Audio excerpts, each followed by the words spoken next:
Can you believe this is the final conversation in our return series? Over the past several weeks, we've explored so many different ways we quietly drift away from ourselves. We've talked about burnout, people pleasing, work becoming our identity, the stories we learned in childhood, fear, purpose, the voices inside our heads that keep telling us to keep pushing, keep proving, keep performing. Every guest has approached it from a different direction, but every conversation has quietly led us back to the same place. Before we can change what we do, we have to come back to who we are.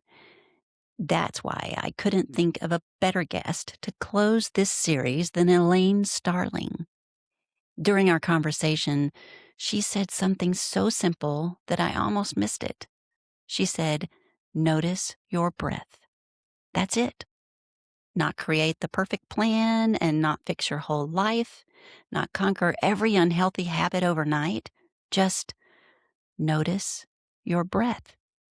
The more I sat with those words, the more I realized that's exactly what the pause is. The pause isn't complicated. It's the moment we stop running long enough to remember we're here, present, alive, aware. Elaine talked a lot about alignment during our conversation.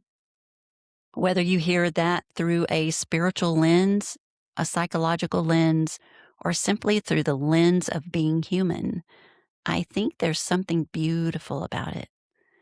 Because so often we spend our lives looking outward. The next accomplishment, the next deadline, the next responsibility, the next crisis, the next mountain to climb. And somewhere along the way, we lose sight of ourselves. One thing Elaine said especially encouraged me. She reminded us that most of our daily decisions aren't actually conscious. They're patterns, habits, automatic responses we've practiced so many times they no longer feel like choices. Isn't that what we've been talking about all along? By the time we overwork, overeat, overthink, overspend, or say yes when we desperately need to say no, the behavior isn't where the story begins. It's simply where the pattern becomes visible. That's why I believe so deeply in the pause. Not because it's magically fixes everything, but because it gives us one sacred moment to come back before autopilot takes over. Elaine also challenged me personally. She said, we spend so much of our lives giving that we forget how to receive.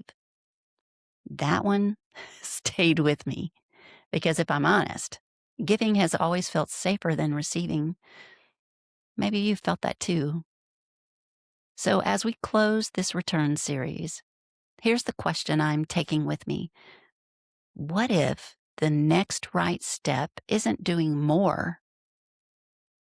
What if it's becoming present enough to receive what's already here? Maybe healing doesn't always begin with a breakthrough.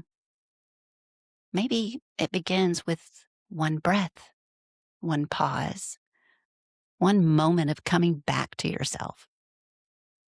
Thank you for walking through this return series with me. Thank you for your emails, your comments, your stories. They remind me every single week why these conversations matter.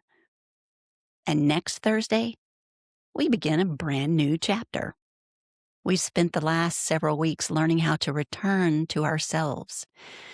Now we're going to explore what it looks like to build from there. I can't wait to share it with you.